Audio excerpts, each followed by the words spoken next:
Eran las 3:15 de la madrugada de un martes lluvioso cuando la enfermera Queen Vance finalmente terminó su turno. Sus uniformes estaban manchados, sus manos temblaban y acababa de recibir la noticia de su despido. Caminó hacia la salida, creyendo que su vida como sanadora había llegado a su fin.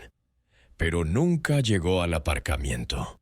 Las puertas automáticas se abrieron de golpe y el vestíbulo del hospital quedó en un silencio sepulcral. 6 hombres fornidos como montañas y vestidos con equipo táctico entraron marcialmente. No eran policías, eran Navy SEALs. No buscaban a un médico, la buscaban a ella. Cuando el oficial al mando se detuvo frente a la temblorosa enfermera, no la arrestó. Se arrodilló sobre una rodilla y pronunció una sola palabra que lo cambió todo. Señora, ¿qué secreto ocultaba Queen? ¿Y por qué los guerreros más letales del mundo se inclinarían ante una mujer que vaciaba orinales para ganarse la vida? Las luces fluorescentes del Hospital General Mercy, en el centro de Chicago, zumbaban con un ruido que inducía jaquecas y que Queen Vance había dejado de notar hacía 20 años. A sus 54 años, Queen era el tipo de enfermera que mantenía unido el departamento, aunque no lo supieras por su expediente personal. Era callada, eficiente, y ocultaba su cabello canoso en un moño apretado y discreto.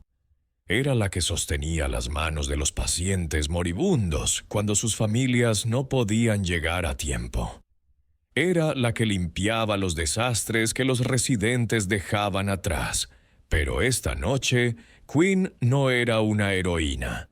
Esta noche era un lastre. No me importa el juramento hipocrático ahora mismo, Queen. Me importa el informe de variación presupuestaria.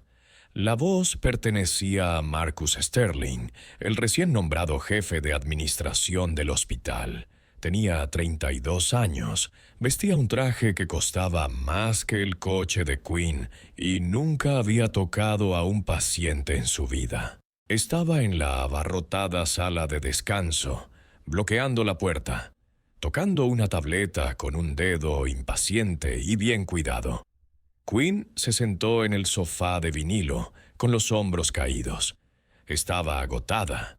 12 horas de atención de urgencias la habían mermado, pero era la confrontación con Sterling lo que le hacía temblar las manos. «Señor Sterling», dijo Queen con la voz ronca. El paciente, el señor Henderson, estaba entrando en shock séptico. Está sin hogar. No llevaba encima su información de seguro. Si no hubiera abierto ese antibiótico específico en efectivo, estaría muerto ahora mismo. No en una hora. Ahora. Sterling suspiró, un sonido de paciencia exagerada. Y como usted eludió la autorización para acceder a medicación restringida y de alto coste para un indigente, nos ha marcado para una auditoría. ¿Sabe cuánto cuesta esa medicación por dosis? Está reservada para casos críticos asegurados o personal en servicio activo. Él es un ser humano. Queen espetó, un raro destello de ira en sus ojos. De hecho, es un veterano, lo murmuró cuando estaba delirante. Todos dicen que son veteranos, Queen. Consiguen simpatía. Sterling sonrió con desdén, mirando su reloj. Mire, no es la primera vez que se sale de la norma. Prioriza la emoción sobre el protocolo. Mercy General es un negocio. No podemos mantener corazones sangrantes. Levantó la vista de su tableta con el rostro helado. Empaque su taquilla. Está suspendida a la espera de una junta de revisión formal el lunes. Pero entre nosotros yo empezaría a buscar trabajo en un geriátrico. Se acabó para usted aquí. El silencio que siguió fue más pesado que el plomo. Queen sintió una sensación punzante detrás de los ojos, pero se negó a llorar. No delante de él. Había sido enfermera durante 30 años. Había visto cosas que Sterling no podría imaginar en sus peores pesadillas. Asintió una vez, se levantó y pasó junto a él. Entregue su tarjeta de identificación en seguridad. De camino a la salida, Sterling la llamó girando el cuchillo. Quinn caminó por el prístino pasillo blanco. El personal del turno de noche evitaba su mirada. En los hospitales, las malas noticias viajan más rápido que un virus. Ya lo sabían. Jóvenes enfermeras que ella había entrenado, médicos a los que había asistido durante cirugías de 12 horas. Todos miraban sus gráficos o sus teléfonos. Nadie quería asociarse con la mujer a la que acababan de despedir. Llegó a su taquilla, con los dedos entumecidos mientras hacía girar el dial. Colocó su estetoscopio, un regalo de su difunto padre, en su bolso de mano. Cogió la foto de su hija, que estaba fuera en la universidad, y la colocó suavemente dentro. Se quitó su tarjeta de identificación. Quinn Vance, RN, enfermera de traumatología craneal. Se sintió como si se estuviera arrancando la piel. Caminó hacia el vestíbulo principal. Afuera, la lluvia de Chicago golpeaba contra el cristal, convirtiendo la ciudad en una mancha gris y de neón. Era un telón de fondo apropiado para el final de su carrera. No le quedaba nada. Sus ahorros eran escasos, mermados por los tratamientos de cáncer de su marido antes de que falleciera hace 3 años. Este trabajo era su salvavidas. Al llegar a las puertas correderas de cristal, el guardia de seguridad, un hombre mayor y amable llamado Arthur, le dirigió una mirada triste. «Noche dura, Quinn», se podría decir, Arthur susurró apretando el bolso contra su pecho. «Cuídate. Tú también, Gilly». Arthur se detuvo a mitad de frase. Miró más allá de Quinn hacia la oscuridad del aparcamiento. Sus ojos se abrieron de par en par. «¿Qué demonios?», murmuró Arthur. Quinn se dio la vuelta. A través del cristal resbaladizo por la lluvia, vio luces, no luces de ambulancia. Eran penetrantes haces de alta intensidad que atravesaban la tormenta. 3 enormes todoterrenos negros, totalmente sin distintivos, se detuvieron bruscamente en la bahía de ambulancias, bloqueando la entrada. Se movieron con una precisión agresiva. «¿Es un VIP?», preguntó Arthur, retrocediendo. «No nos han llamado para un VIP». Las puertas de los todoterrenos se abrieron con una sincronización perfecta. El corazón de Quinn dio un vuelco. Conocía ese movimiento. Conocía esa precisión táctica. 6 hombres salieron a la lluvia torrencial. No corrieron. Acecharon. Estaban vestidos con equipo táctico completo, chalecos pesados, botas de combate, fundas sujetas a los muslos. No eran de la policía SWAT. Se movían con un peso más pesado y oscuro. Eran operadores. Las puertas automáticas de urgencias silbaron al abrirse. La tormenta entró fría y húmeda, pero la temperatura de la sala pareció bajar por una razón diferente. Los 6 hombres entraron en el vestíbulo. Estaban empapados. El agua goteaba de sus chalecos tácticos sobre el linóleo pulido. Daban miedo. El mero tamaño de ellos hacía que el vestíbulo pareciera pequeño. Uno de ellos, un gigante con barba espesa y una cicatriz que le atravesaba la ceja, escaneó la sala. Sus ojos eran como láseres de puntería. El hospital quedó en un silencio absoluto. Un paciente en la sala de espera dejó caer su revista. Una enfermera en el mostrador de triaje se quedó paralizada con el teléfono a medio camino de su oído. Marcus Sterling corría desde el pasillo administrativo, sus caros zapatos haciendo clic frenéticamente en el suelo. Vio el suelo mojado, el barro y las armas. «Disculpe, disculpe», gritó Sterling con la voz quebrada. «No pueden entrar armas aquí. Este es un entorno estéril. Soy el jefe de administración y exijo saber quién está al mando». El hombre de la barba ni siquiera miró a Sterling. Pasó junto a él como si Sterling fuera un fantasma. Los otros 5 hombres se dispersaron, asegurando el perímetro del vestíbulo sin decir una palabra. Era una formación militar, un perímetro defensivo. Sterling, enrojecido y sintiendo cómo su autoridad se desmoronaba, intentó agarrar el brazo del soldado de cabeza. «Le estoy hablando. Sal de mi hospital». El soldado se detuvo, giró la cabeza lentamente. No alzó la voz. Simplemente miró a Sterling con ojos que habían visto lo peor de la humanidad. «Señor, hágase a un lado o será retirado». La amenaza era tan tranquila, tan absoluta, que Sterling retrocedió físicamente, tropezando con sus propios pies. El soldado volvió su atención a la sala. No buscaba a un médico, no buscaba urgencias. Sus ojos se fijaron en Quinn. Estaba de pie cerca de la salida, apretando su bolso, con la espalda contra la pared. Se sentía pequeña, se sentía aterrorizada. ¿Había hecho algo malo? ¿Era por la medicación no autorizada? ¿Sterling había llamado a la Policía Federal? El soldado gigante comenzó a caminar hacia ella. El pesado golpeteo de sus botas de combate resonaba en el silencioso vestíbulo. ¡Bum! ¡Bum! ¡Bum! A Quinn se le cortó la respiración. Quiso correr, pero sus piernas no se movían. Se apoyó más fuerte contra la pared. El soldado se detuvo a 1 metro de ella. De cerca era aún más intimidante. Olía a lluvia, aceite de armas y tabaco viejo. Se cernía sobre ella, bloqueando la luz. Quinn levantó la vista temblando. No. El soldado levantó la mano, enguantada y masiva, y se la llevó a la cara. Todo el vestíbulo contuvo la respiración. Arthur, el guardia de seguridad, extendió la mano hacia su radio, pensando que Quinn estaba a punto de ser atacada, pero el soldado no golpeó. Se quitó sus gafas de sol balísticas.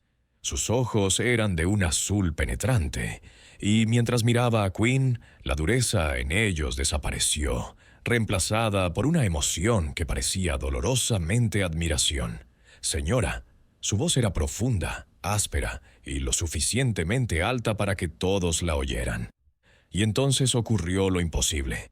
El gigante soldado juntó los talones y lanzó un saludo nítido y afilado como una cuchilla. «Señora», repitió, «el equipo Bravo está presente y rindiendo cuentas». Detrás de él, los otros 5 operadores se pusieron firmes y saludaron al unísono. El silencio en el vestíbulo del Mercy General era absoluto. Era el tipo de silencio que normalmente se reserva para las catedrales o las zonas de bombardeo. Marcus Sterling estaba de pie con la boca abierta, pareciendo un pez jadeando por aire. Las enfermeras de triaje estaban de pie en sus escritorios para tener una mejor vista. Quinn miró al hombre saludándola. Su corazón latía contra sus costillas como un pájaro atrapado. Miró su cara. Realmente lo miró. Los ojos azules, la cicatriz irregular que le atravesaba la ceja, la forma en que apretaba la mandíbula, un recuerdo agudo y violento atravesó su confusión. Polvo, olor a diésel quemándose, el sonido de un rotor de helicóptero gritando en lo alto. Un joven de apenas 20 años, desangrándose en una camilla en una tienda de campaña que temblaba por las explosiones de mortero. El bolso de Quinn cayó de su mano, golpeando el suelo con un suave sonido sordo. «Jackson», susurró. «El comandante soldado, ¿eh?» Jackson Ripper Thorne rompió su saludo. Una sonrisa lenta y cansada se extendió por su rostro curtido. Le rejuveneció 10 años. «Te dije que te encontraría, Quinn», dijo suavemente. «Al Navy le llevó 15 años desclasificar los registros, y a mí me llevó otros 5 encontrarte a través de los cambios de nombre. Pero te lo dije, tú... estabas muerta», tartamudeó Quinn, con lágrimas inundando instantáneamente sus ojos. «Tus constantes vitales en el helicóptero. Te quedaste sin pulso». «Soy difícil de matar», dijo Jackson. Señaló a los hombres detrás de él. Todos lo somos, gracias a ti. Se giró ligeramente, fulminando la sala en general. Su voz volvió a ese tono de mando.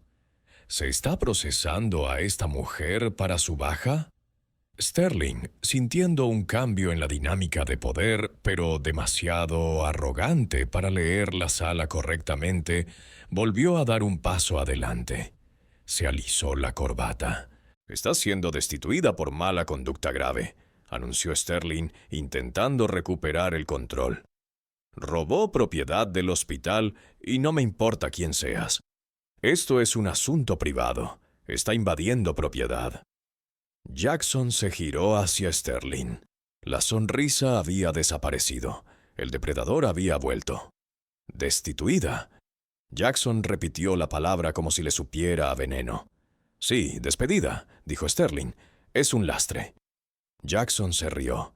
Era un sonido frío y seco. Miró a su equipo. «Muchachos, ¿habéis oído que el traje cree que la bruja blanca es un lastre?» Los otros 5 SEALs rieron entre dientes. No era un sonido feliz, era amenazante. ¿La bruja blanca? Sterling frunció el ceño. «Su nombre es Quinn». «Eso es lo que la llamas», dijo Jackson, entrando en el espacio personal de Sterling hasta que el administrador tuvo que inclinar el cuello hacia arriba.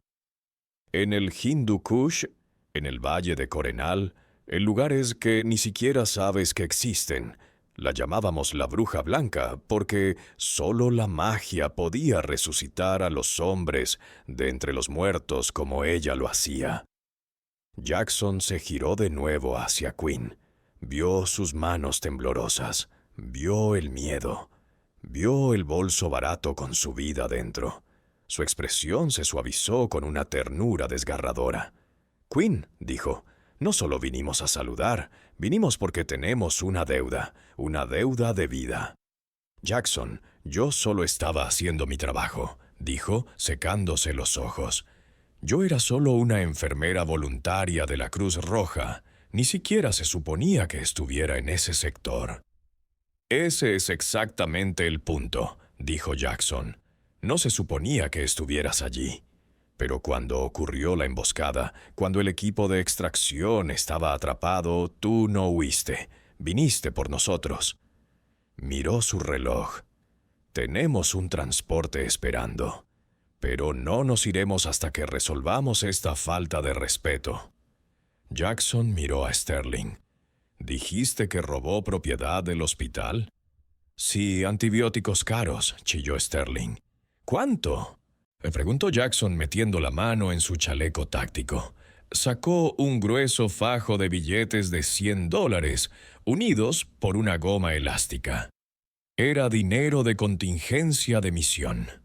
«Yo no sé la cifra exacta. Tal vez $2,000, incluidas las multas». Jackson le lanzó todo el fajo de dinero a Sterling. Los billetes golpearon el pecho del administrador y cayeron al suelo como una lluvia intensa. Había fácilmente $10,000 allí. «Quédate con el cambio», dijo Jackson. «Cómprate una espina dorsal». Se giró de nuevo hacia Quinn. «Coge tu bolso, mamá. Tenemos una reunión a la que asistir». «¿Reunión con quién?», preguntó Quinn, desconcertada. «No tengo a dónde ir, Jackson. Acabo de perder mi trabajo». Jackson sonrió. «No necesitas este trabajo, y la reunión no es un quién, es un ellos. Pero primero tenemos que sacarte de aquí».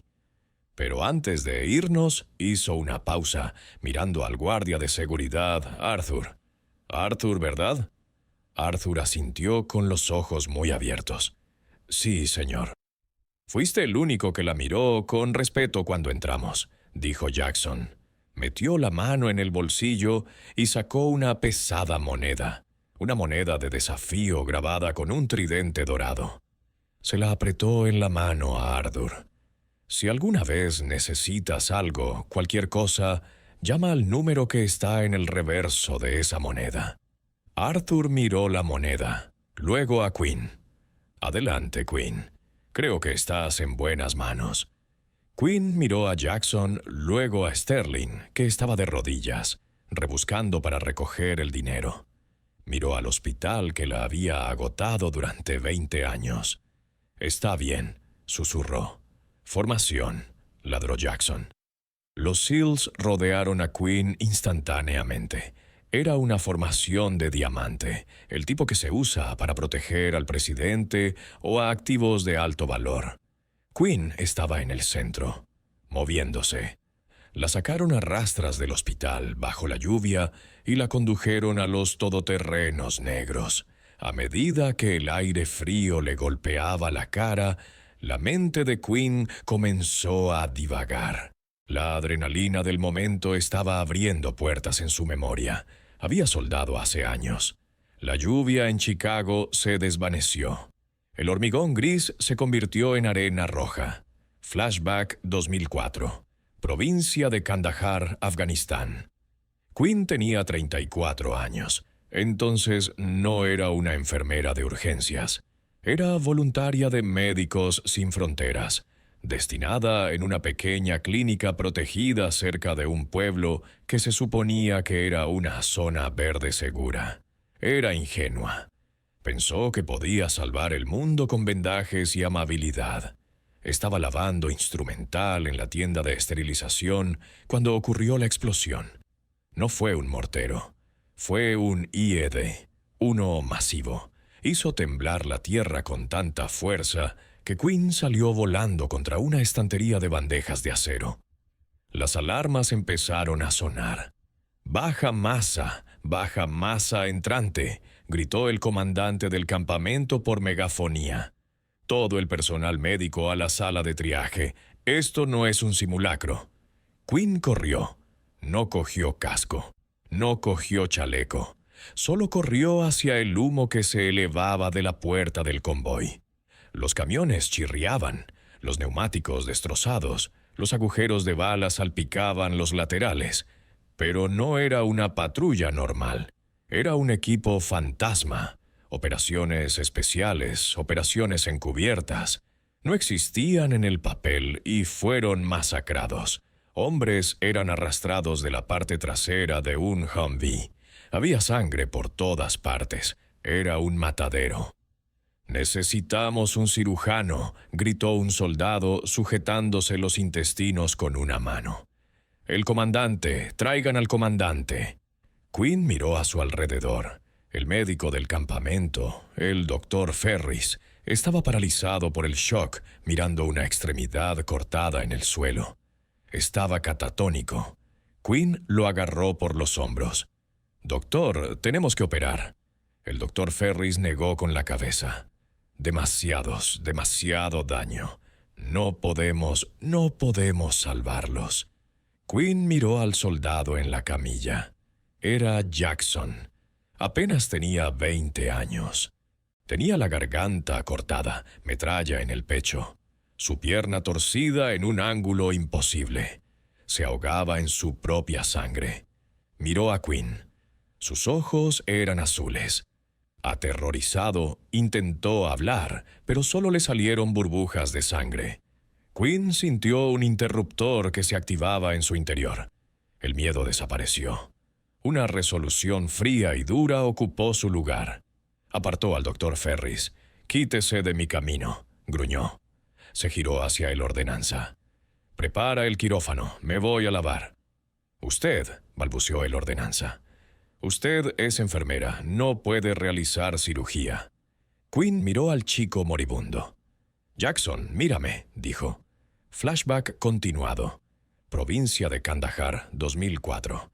La tienda de operaciones olía a hierro y miedo. El aire acondicionado chisporroteaba, sin lograr combatir el calor del desierto, lo que significaba que el sudor ya perlaba la frente de Quinn, antes incluso de hacer la primera incisión. «No puedes hacer esto, Quinn. Te pillarán. A todos nos pillarán». El ordenanza, un joven llamado Thomas, hiperventilaba cerca de los tanques de oxígeno. Quinn lo ignoró. Estaba mirando a Jackson. Su pecho era un desastre de metralla y abrasiones. Pero el verdadero asesino estaba oculto. Su vena yugular había sido tocada y su pulmón se había colapsado. Se estaba ahogando en su propio cuerpo. Thomas, si no coges esa línea de succión en 3 segundos, me aseguraré personalmente de que te reasignan al servicio de letrinas por el resto de esta guerra, dijo Quinn. Su voz era aterradoramente tranquila. Era la voz de una madre que acababa de ver amenazado a su hijo. Thomas cogió la línea de succión. Quinn cogió el bisturí. Su mano, normalmente tan suave al tomar el pulso, se convirtió en un instrumento de precisión. No dudó. Cortó el cuello del joven soldado para pinzar la hemorragia. La sangre salpicó sus gafas protectoras, pero no parpadeó. «Pinza», ordenó. «Yo no sé cuál». Tartamudeó Thomas. Quinn no gritó. Metió la mano en la bandeja, cogió la pinza hemostática ella misma y la cerró sobre la vena. La hemorragia se detuvo, pero el monitor cardíaco de Jackson empezó a sonar. Pitido, pitido, pitido. «Está muerto», gritó Thomas. «Muerto. Llama, Quinn. Llama a la hora de la muerte». «¿No?», sisió Quinn. Dejó caer los instrumentos, puso las manos en el pecho de Jackson, justo sobre el esternón, y comenzó las compresiones. «Vamos, soldado», gruñó, bombeando con fuerza. «No vas a morir en una tienda de campaña en medio de la nada. Tienes una madre. Sé que tienes una madre. No te atrevas a hacerle esto». Crack. Sintió cómo una costilla se rompía bajo la fuerza de su RCP. No se detuvo. «Empuje de epinefrina 1 miliarmas», gritó. «Nos quedamos sin», gritó Thomas, rebuscando en el carro de paradas. El camión de suministros fue alcanzado la semana pasada. Quinn miró a su alrededor frenéticamente. Sus ojos se posaron en una caja de seguridad cerrada en la pared, la destinada solo al oficial médico jefe. Contenía la adrenalina de alta calidad y los coagulantes experimentales. «Rompe la cerradura», ordenó Quinn. «Eso es un delito federal». Quinn cogió una pesada llave inglesa de oxígeno del mostrador y rompió ella misma el cristal de la caja de seguridad. Cogió la ampolla, la aspiró con manos temblorosas y la inyectó en el puerto cuarto de Jackson. «Vive», ordenó, mirando a sus ojos abiertos e inexpresivos. «Te ordeno que vivas». Durante 30 segundos no hubo nada más que el sonido de disparos distantes y el zumbido del generador. Luego, pitido. Quinn esperó. Pitido, pitido, pitido. Un ritmo sinusal. Débil, filiforme, pero presente. Quinn se apoyó contra la mesa de operaciones jadeando. Lo había conseguido. Lo había reanimado. Pero no se dio cuenta de que la guerra exterior no se había detenido. De hecho, se estaba acercando. Justo cuando cogió un kit de sutura para cerrar su pecho, el mundo explotó. El proyectil de mortero no impactó directamente en la tienda, pero aterrizó lo suficientemente cerca como para levantar toda la estructura del suelo. La onda expansiva atravesó las paredes de lona como si fueran papel de seda. Thomas salió volando por la habitación, derribando una bandeja de instrumental. Las luces parpadearon y se apagaron, sumiendo el quirófano en completa oscuridad. «Entrante, estamos recibiendo fuego en la puerta norte». Los gritos del exterior eran ensordecedores. Las fuerzas enemigas no se limitaban a bombardear la base, la estaban asaltando. Dentro de la tienda oscura, Quinn estaba ciega. Podía oír el inconfundible chasquido y silbido de las balas de AK-47 rasgando las paredes de tela sobre su cabeza. «Thomas, ¿estás bien?», susurró, sin respuesta. Estaba inconsciente o había huido. Quinn estaba sola con un soldado cuyo pecho aún estaba parcialmente abierto.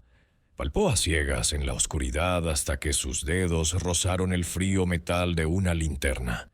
La encendió, sujetándola entre los dientes. El haz de luz atravesó el polvo y el humo. Jackson seguía allí, inconsciente, vulnerable.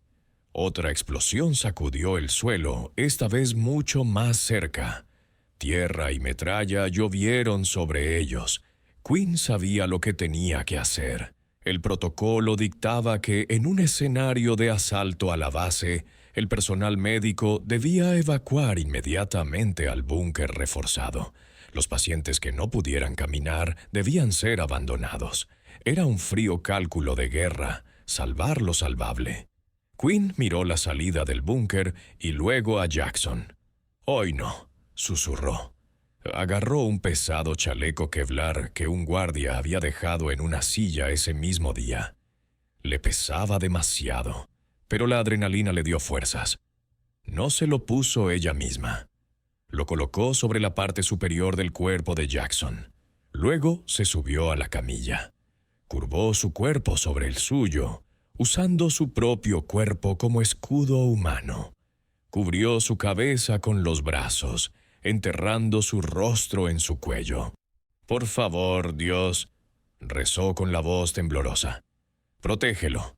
Tómame a mí, pero protégelo a él». El enemigo ya estaba en el campamento. Podía oír gritos extranjeros justo fuera de la entrada de la tienda. Sombras se movían por la lona.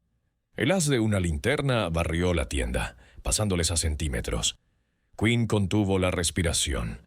Podía sentir el débil latido de Jackson contra su propio pecho. Tum, tum, tum, tum. Era lo único que la mantenía cuerda. Una silueta apareció en la entrada de la tienda. Un hombre con un rifle. Quinn cerró los ojos con fuerza. «Es el fin. Así es como muero». El hombre gritó algo en un idioma que ella no entendió y levantó su arma. ¡Pum! 2 disparos silenciados resonaron. El hombre en la entrada cayó como una piedra.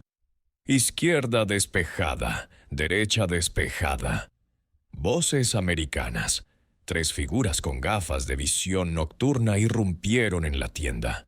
Se movían con la misma letalidad fluida que los hombres en el vestíbulo del hospital 20 años después. «Identifíquense», gritó el operador principal, apuntando su láser a Quinn.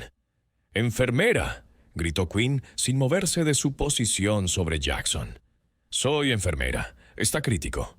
No disparen». El operador bajó el arma y se quitó las gafas. Era un hombre llamado Miller, el sargento de Jackson. Miller miró la escena. Vio la destrucción. Vio al soldado enemigo muerto en la puerta. Y vio a una enfermera voluntaria de mediana edad acurrucándose alrededor de su miembro novato del escuadrón, protegiéndolo con su propia vida. Miller se acercó, descolgó su arma y puso una mano en el hombro de Quinn. «Se acabó, mamá», dijo Miller con la voz cargada de emoción. «Puedes soltarlo. Nosotros lo tenemos ahora». Quinn no lo soltó. Temblaba demasiado. ¿Está bien?» Miller miró los monitores que milagrosamente seguían funcionando con batería. «Lo has devuelto de la muerte y luego has actuado como su armadura corporal». «Sí, señora. Creo que estará perfectamente bien». Miller pulsó su radio. «Comando, aquí Bravo 1. Tenemos el paquete y tenemos a una civil de alto valor. Repito, la Bruja Blanca está asegurada». «¿La qué?», preguntó Quinn finalmente, incorporándose, sus uniformes empapados de sangre y sudor. «¿La Bruja Blanca?». Miller sonrió, aunque tenía los ojos llorosos. «Esa eres tú. Haces magia aquí». La evacuaron en helicóptero 1 hora después. Fue reprendida por la cirugía no autorizada, despojada de su estatus de voluntaria y enviada a casa a Chicago 2 días después. Nunca volvió a ver a Jackson. Nunca supo si sobrevivió al vuelo a Alemania. Hasta esta noche, presente Chicago. El recuerdo se desvaneció cuando el SUV negro golpeó un bache. Quinn parpadeó volviendo al presente. La lluvia seguía martilleando contra las ventanas tintadas. Estaba sentada en la parte trasera del lujoso vehículo, apretada entre Jackson y el gigante barbudo que conducía el coche. «¿Te acuerdas, verdad?», preguntó Jackson en voz baja. La observaba a la cara. «Recuerdo todo», susurró Quinn. «Pensé que habías muerto en Alemania. Revisé los obituarios durante meses». «Estuve en coma 6 semanas», dijo Jackson. «Cuando desperté, te habías ido. Los militares borraron tu nombre del informe para protegerte de las consecuencias legales de realizar una cirugía sin licencia. Te salvaron de la cárcel, pero me hicieron imposible encontrarte». Bajó la mirada a sus manos, unas manos marcadas y callosas. «Pasé las últimas 2 décadas luchando, Quinn. Cada vez que me metía en un mal aprieto, cada vez que pensaba que estaba acabado, recordaba tu voz. Te ordeno que vivas». Se convirtió en mi mantra.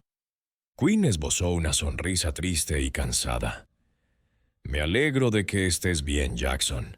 Pero, ¿a dónde vamos? Dijiste que tenías una reunión. Necesito ir a casa. Necesito averiguar cómo pagar el alquiler ahora que estoy desempleada».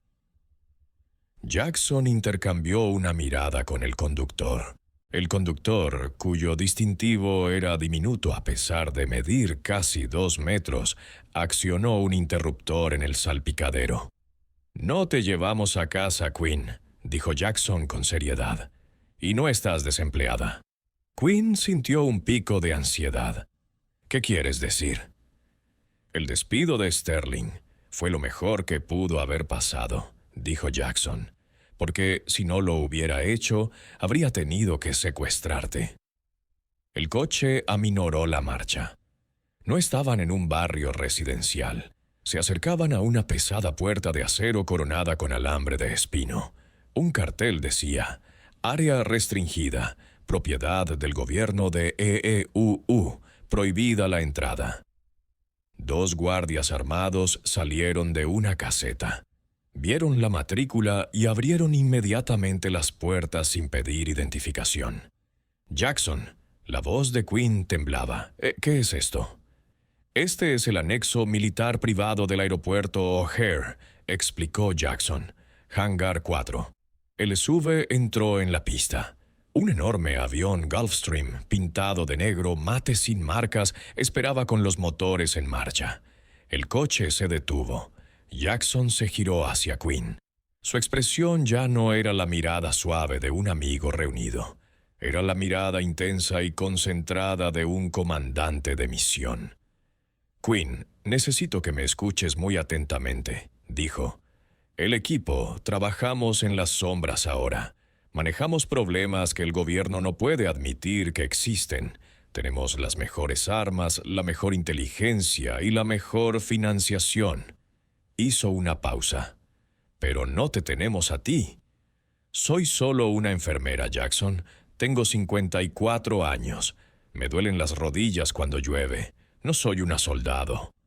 «No necesitamos una soldado», dijo Jackson con firmeza.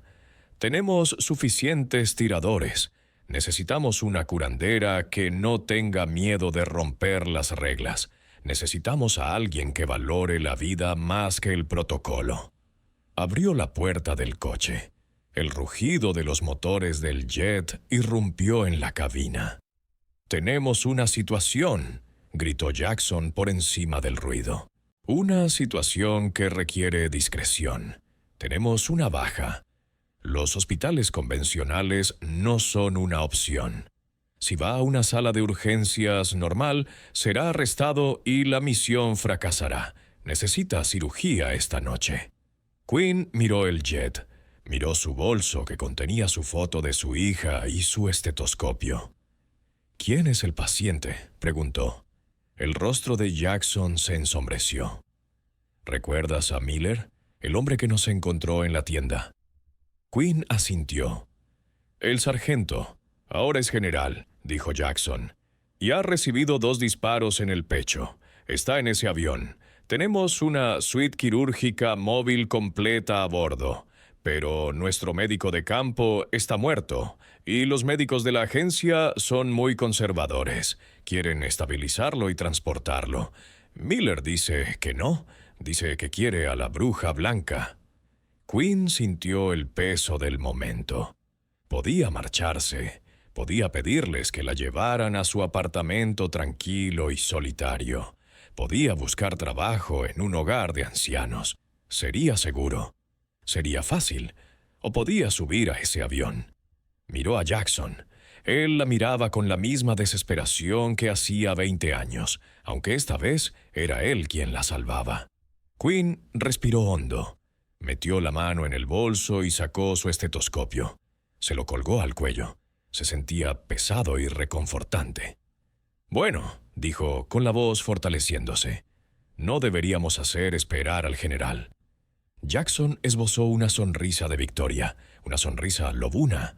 Le tendió la mano. «Bienvenida al equipo, señora». Quinn tomó su mano, salió del SUV y caminó hacia el jet negro. El viento azotaba su pelo soltando mechones de su moño. Por primera vez en años no se sentía vieja. No se sentía cansada. Se sentía como si estuviera exactamente donde debía estar. Pero al subir los escalones del jet, un sedán negro aceleró por la pista, con los neumáticos chirriando. Hombres de traje saltaron, armas desenfundadas. «Agentes federales», gritó una voz. «¡Alto! ¡No aborden ese avión!». Jackson se giró, con la mano volando hacia la pistola que llevaba en la cintura. «¡Maldición!», gruñó Jackson. «Es la CIA. Nos han encontrado». Miró a Quinn. «Sube al avión, Quinn. Ve y cierra la puerta». «¿Y tú?», gritó ella. «Te daré tiempo», gritó Jackson, amartillando la corredera de su arma. «Fuego de cobertura, Tiny. Haz que el pájaro despegue». La pista del Hangar 4 se convirtió en una zona de guerra, en un abrir y cerrar de ojos. «Agáchate», rugió Jackson, empujando a Quinn hacia la escotilla abierta del Gulfstream. Las balas repiqueteaban en los escalones metálicos, chispeando como luciérnagas enfadadas. Los hombres de traje, a quienes Jackson había identificado como de la CIA, pero que se movían con la agresividad temeraria de mercenarios, avanzaban amparados por las puertas de su sedán. Quinn se subió a trompicones por las escaleras, el corazón martilleando contra sus costillas. Tropezó en el último escalón, raspándose la espinilla, pero la adrenalina le adormeció el dolor. Se lanzó dentro de la cabina y miró hacia atrás. Jackson y Tiny no se retiraban. Estaban de pie en la base de las escaleras, con las armas en alto, disparando un muro de fuego supresor. El estruendo de sus pistolas de gran calibre resonaba sobre el silbido de los motores del jet. «¡Tiny, entra!», ordenó Jackson. El conductor gigante disparó 3 tiros rápidos, destrozando el parabrisas del sedán que se aproximaba, obligando a los agentes a agacharse. Luego se dio la vuelta y saltó por las escaleras con una agilidad sorprendente para un hombre de su tamaño. Agarró el pomo de la pesada puerta presurizada. «Comandante, ahora», bramó Tiny. Jackson disparó una última bala, luego se dio la vuelta y corrió. Llegó a las escaleras justo cuando una nueva lluvia de balas destrozaba el asfalto donde había estado un segundo antes. Se lanzó dentro de la cabina, deslizándose por la alfombra. «¡Sella!», gritó Jackson. Tiny cerró la puerta de golpe y giró la rueda de cierre. «¡Clac! ¡Silbido!». La cabina se presurizó al instante, cortando el ruido de los disparos del exterior. «¡Cabina! ¡Vamos, vamos, vamos!», gritó Jackson a su unidad de comunicaciones. El jet se lanzó hacia adelante violentamente. El piloto no esperó autorización, no esperó a rodar. Simplemente puso los aceleradores al máximo. La fuerza G lanzó a Quinn contra un mamparo.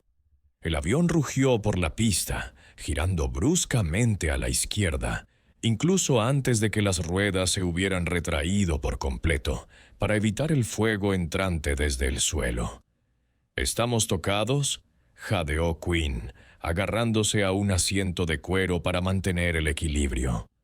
«Estamos bien», dijo Jackson, revisándose en busca de agujeros. Miró a Quinn. «¿Estás bien, mamá?» «Estoy bien», dijo Quinn, su instinto de enfermera superando su miedo. «¿Dónde está? ¿Dónde está el general?» Jackson señaló la parte trasera de la cabina. «Baño médico, a través de esa cortina». Quinn se apartó de la pared. El avión seguía ascendiendo bruscamente. El suelo se inclinaba a unos 20 grados, pero ella se movía con determinación. Apartó la pesada cortina de privacidad. La parte trasera del jet había sido desmantelada y convertida en una sala de trauma voladora. Monitores, 4 bombas y una mesa quirúrgica atornillada ocupaban el espacio. En la mesa yacía el general Miller. Parecía mayor de lo que recordaba. Su pelo era plateado y su rostro surcado por el estrés del mando. Pero en ese momento estaba pálido, de un gris cerúleo mortal. 2 sellos torácicos estaban pegados sobre heridas en su costado derecho, pero la sangre se filtraba por debajo, acumulándose sobre el paño estéril. Un joven, claramente un oficial de comunicaciones sin formación médica, presionaba una toalla contra la herida, con aspecto aterrorizado. «Muévete», ordenó Quinn. El oficial dio un respingo como si se hubiera quemado. «No, no se despierta». Quinn se acercó a la mesa. Comprobó los monitores. La saturación de oxígeno era del 82% y bajaba. La presión arterial era de 70/40. Estaba colapsando. «Jackson», gritó Quinn sin mirar atrás. «Necesito manos. Lávate ahora». Jackson apareció a su lado, quitándose su chaleco táctico. «Dime qué hacer». «Córtale la camisa por completo. Ponle una vía nueva. Necesita líquidos a todo volumen», ordenó Quinn. Puso su estetoscopio en el pecho de Miller. Silencio en el lado derecho. «Neumotórax, atención», diagnosticó Quinn al instante. «El pulmón se ha colapsado y la presión está aplastando su corazón. Si no lo ventilamos en 60 segundos, entra en paro». Agarró una aguja de grueso calibre del estante de suministros. El avión golpeó una bolsa de turbulencia, cayendo 50 pies en una fracción de segundo. Los pies de Quinn abandonaron el suelo, pero mantuvo la mano firme sobre la mesa. «¡Sosténlo!», gritó. Mientras el avión se estabilizaba, Quinn introdujo la aguja en el segundo espacio intercostal del pecho de Miller. «Psh». Se oyó el sonido de aire escapando, incluso por encima de los motores del jet. La sangre salpicó, pero Miller jadeó una respiración entrecortada y desesperada. «Los niveles de saturación están subiendo», informó Jackson con los ojos fijos en el monitor. 85, 88. «No ha salido del bosque», dijo Quinn, su mente acelerada. «La bala todavía está ahí. Ha rozado la arteria subclavia. Tengo que entrar. Tengo que abrirlo». «¿Aquí?», preguntó Jackson. «¿A 30.000 pies?» «A menos que quieras aterrizar de nuevo en Chicago y dejar que esos agentes terminen el trabajo», dijo Quinn, poniéndose los guantes de látex. «Lo hacemos aquí». «Toma, ven aquí». La voz del gigante se asomó por la cortina. «Tú eres el anestesista», dijo Quinn. «Observa este monitor. Si la frecuencia cardíaca baja de 50 o sube de 140, me lo dices. Y sujeta este separador. No te muevas, por mucho que tiemble el avión». «Sí, señora», dijo Tiny con la voz inusualmente aguda. Quinn cogió el bisturí. Respiró hondo. No estaba en un quirófano estéril en Mercy General. Estaba en un tubo metálico volando a través de la estratosfera a 500 millas por hora, perseguida por el gobierno, operando a un general. Miró el rostro de Miller. «Te salvé a tus muchachos una vez, Miller», susurró. «No te voy a dejar morir ahora». Hizo la incisión. Durante las siguientes 2 horas, el mundo se redujo a un cuadrado de 6 pulgadas de carne iluminada frente a ella. El avión temblaba. El piloto viraba para evitar las redes de radar. Jackson le pasaba instrumentos. Tiny sudaba profusamente, pero sostenía el separador como una roca. Quinn trabajó con un estado de flujo que no había sentido en décadas. Pinzó la arteria. Pesquisó la bala deformada que descansaba a milímetros de su corazón. Suturó el pulmón. Cerrando, anunció finalmente su voz. Ató el último nudo y colocó un apósito estéril sobre la herida. Se quitó los guantes manchados de sangre y comprobó el monitor. Presión arterial 110/70. Oxígeno 98%. Está estable. Quinn exhaló, sus rodillas de repente sintiéndose como gelatina. Se dejó caer en un asiento. Jackson le tendió una botella de agua. La bebió de un trago, las manos temblándole ahora que la adrenalina disminuía. «Todavía tienes la magia de la bruja», dijo Jackson con una expresión de profundo respeto en su rostro. «No me llames así». Ella sonrió débilmente. «Entonces, Tonka, ¿me vas a decir qué está pasando realmente? ¿Por qué los agentes de la CIA disparaban a un general de EEE? ¿Y por qué viniste a por mí?» Jackson se sentó frente a ella. Su rostro se volvió serio. «Esos no eran de la CIA, Quinn. Eran contratistas que trabajaban para una firma privada llamada Aegis, y no intentaban arrestar a Miller, intentaban silenciarlo». «¿Silenciarlo sobre qué?», preguntó una voz rasposa desde la mesa. Quinn se giró. El general Miller estaba despierto. Tenía los ojos atontados pero abiertos. La estaba mirando. «¿Yo?», preguntó Quinn volviendo a su lado.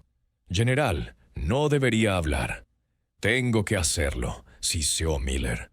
«Quinn, el paciente que trataste esta noche en Mercy General, el hombre sin hogar, el señor Henderson. Sí, el por el que me despidieron». «No era un indigente», dijo Miller. «Henderson era uno de mis mejores agentes encubiertos. Llevaba una unidad de datos, pruebas de un desfalco masivo dentro del presupuesto de defensa. Miles de millones canalizados a Aegis. Lo envenenaron. Sabía que se moría». Quinn sintió un escalofrío recorrerle la espalda. Él agarró mi mano antes de que se sedara. La apretó muy fuerte. «No solo la apretó», dijo Miller. «Revisa tu bolsillo, el bolsillo de tu uniforme, ese que nunca usas». Quinn bajó la mirada a sus uniformes manchados. Metió la mano en el pequeño bolsillo interior de su túnica, el que normalmente se usaba para un buscapersonas. Sus dedos rozaron algo pequeño, duro y frío. Lo sacó. Era una micro SD envuelta en una gasa ensangrentada. «Sabía quién eras», dijo Miller suavemente. «Sabía que eras la bruja blanca. Sabía que si se lo daba a cualquier otra persona en ese hospital, desaparecería. Confió la evidencia a la única persona en ese edificio con alma». Quinn miró el diminuto chip. «Así que Sterling, mi jefe...» «Sterling fue pagado por Aegis para delatarte», interrumpió Jackson. «Sabían que Henderson pasó la unidad, pero no sabían dónde. Fabricaron la auditoría y el despido para aislarte, para hacerte vulnerable para poder secuestrarte e interrogarte». «Interceptamos la comunicación», dijo Miller. «Sabíamos que venían a por ti a las 0400 horas. Llegamos a las 0350. Quinn se echó hacia atrás, el peso de la revelación cayéndole encima. No solo la habían despedido por compasión, la habían marcado como objetivo. Era un peón en un juego que no sabía que estaba jugando. Entonces, ¿y ahora qué?, preguntó Quinn mirando a los tres hombres. No puedo volver. Me matarán. No, dijo Jackson poniéndose de pie. No puedes volver a Mercy General. Caminó hacia un casillero de pared y sacó un traje de vuelo. Era azul marino sin insignias de rango, pero en el hombro había un parche, un fantasma que se alzaba del humo. Se lo lanzó. Operamos fuera de la red, Quinn. Ayudamos a las personas que el sistema ignora. Protegemos a los protectores, pero nos ha faltado una pieza clave. Tenemos los músculos, tenemos el cerebro, pero no tenemos el corazón. Necesitamos un oficial médico jefe. El general Miller intentó incorporarse con un gemido. El sueldo es mejor que el del hospital, señora, y el jefe es mucho más agradable, sobre todo porque le debe la vida. 2 veces. Quinn miró el traje de vuelo. Luego miró la tarjeta SD en su mano. El último acto de un veterano moribundo que confiaba en ella. Pensó en Sterling, en la fría administración del hospital, en su apartamento vacío. Luego miró a Jackson, cuyos ojos azules esperaban su respuesta. Quinn se levantó. Se secó la sangre de la frente. ¿Viene este en talla mediana?, preguntó, sosteniendo el traje de vuelo. Jackson sonrió, y fue lo más brillante en la cabina. Lo haremos a medida. 3 meses después, el sol se ponía sobre un aeródromo privado en el desierto de Nevada. El calor brillaba en la pista, pero dentro del hangar con aire acondicionado, la atmósfera era fresca y profesional. Quinn caminaba por la instalación con una carpeta en la mano. Ya no llevaba uniforme médico. Llevaba un uniforme médico táctico, el pelo recogido en una coleta práctica, un auricular de radio en la oreja.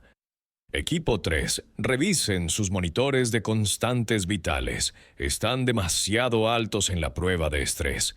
Habló al micrófono. Copiado, doctora. Una voz crepitó de vuelta. Solo intento seguirle el ritmo al viejo. Quinn sonrió. Entró en la sala de briefing principal. El general Miller estaba allí, completamente recuperado, de pie frente a un mapa digital.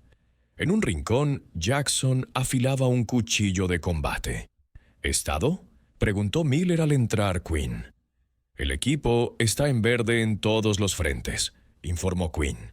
Y el nuevo envío de suministros médicos acaba de llegar. Tenemos suficientes antibióticos para tratar a un pequeño ejército, y esta vez, sonrió ella, no tuve que robarlos. Miller soltó una carcajada. Los viejos hábitos son difíciles de romper. El ambiente en la sala era ligero pero decidido. No eran solo una unidad, eran una familia. Quinn había encontrado su lugar. Ya no era la enfermera desechable que limpiaba desastres, era la matriarca del escuadrón fantasma. Una pantalla en la pared emitió un pitido rojo. ¡Alerta! El oficial de comunicaciones gritó: «Tenemos una baliza de socorro, Sudamérica. Una caravana de ayuda humanitaria ha sido tomada como rehén por un cártel. El gobierno local se niega a intervenir». Miller observó el mapa. Rehenes 12, incluyendo a 3 médicos. Miller miró a Jackson. Jackson se levantó, envainando su cuchillo. La atmósfera lúdica desapareció, reemplazada por una fría profesionalidad. «Preparen el ave», ordenó Jackson. «Despegamos en 10», se volvió hacia Quinn. «Señora, ¿viene usted?» Quinn se dirigió a su estación y agarró su kit de trauma. Una bolsa personalizada mucho mejor que el bolso que solía llevar. Revisó su estetoscopio, el que le regaló su padre. «Intenta no que te disparen esta vez, Jackson», dijo, con los ojos brillantes. «Me estoy quedando sin O negativo». «No prometo nada», guiñó Jackson. Mientras el equipo trotó hacia las puertas del hangar, el sol iluminó el parche en el hombro de Quinn. el fantasma. Había pasado 20 años pensando que su vida se estaba encogiendo, que sus mejores días habían quedado atrás en el polvo de Kandahar. Pensó que era solo una anciana a la que habían despedido por preocuparse demasiado. Estaba equivocada. No era solo una enfermera. No era solo una civil. Al subir a la rampa del jet negro, rodeada por los hombres más letales de la Tierra, quienes la trataban como a la realeza, Queen Vance comprendió la verdad. Era la bruja blanca, y finalmente estaba en casa. Los motores del jet rugieron, lanzando un desafío al cielo. Mientras la rampa se cerraba, bloqueando el sol del desierto, Queen no miró atrás. Había trabajo por hacer. Vidas que salvar. Y por primera vez en mucho tiempo, era exactamente la heroína que el mundo necesitaba. Y así es como Queen Vance pasó de ser una enfermera despedida y deshonrada a ser la miembro más importante de la unidad secreta más selecta del mundo. Pensó que su compasión era su debilidad, pero al final fue su mayor superpoder. Fue lo único que se ganó el respeto de hombres que no temen a nada más. A veces, cuando crees que tu vida se está desmoronando, como perder un trabajo o tocar fondo, en realidad es el universo despejando el camino hacia tu verdadero destino. Queen se negó a permitir que un jefe corrupto definiera su valía. Se aferró a su integridad, y eso la llevó a una familia que mataría y moriría por ella. ¿Y tú? Si un equipo de Navy SEALs se presentara en tu trabajo esta noche y te pidiera que dejaras todo atrás para una misión peligrosa, ¿subirías al avión o te quedarías a salvo en tierra? Si esta historia te conmovió, por favor, dale un me gusta. Realmente ayuda al canal a crecer y me permite saber que quieres más historias como esta. Y no olvides suscribirte y activar la campanita de notificaciones para no perderte ningún giro argumental. Gracias por ver y recuerda, no todos los héroes llevan capa, algunos llevan uniforme de enfermera. Nos vemos en la próxima.